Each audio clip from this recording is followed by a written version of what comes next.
Some of you will have heard me say before that as Presbyterians we're usually not that fussed about saints, but of course saints play an important part across many traditions of the Church, and each one has their day. And today, May the 14th, is the feast day of Saint Matthias. This is the man who, according to Acts, was chosen by the apostles to replace Judas Iscariot, after Judas had betrayed Jesus and then died.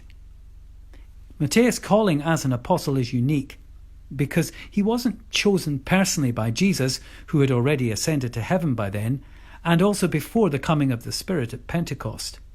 You'll find no mention of Matthias among the list of disciples or followers of Jesus in the three synoptic Gospels, in Matthew, Mark and Luke. But according to Acts, he had been with Jesus from his baptism by John until his ascension.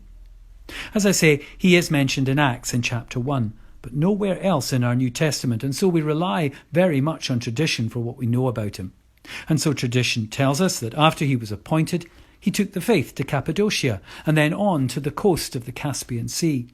And tradition also tells us that he died in Jerusalem, first condemned to be stoned to death and then finally killed with an axe, which is why in many of the pictures and depictions you will see of Matthias, he is holding an axe, or in this case a spear.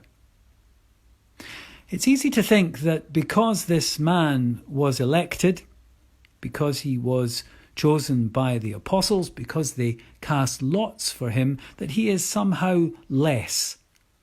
But before he was elected, before the lots were cast, he was chosen by God, just as we are, chosen to witness to his faith, to witness to experience of Christ in his life and the difference that experience has made.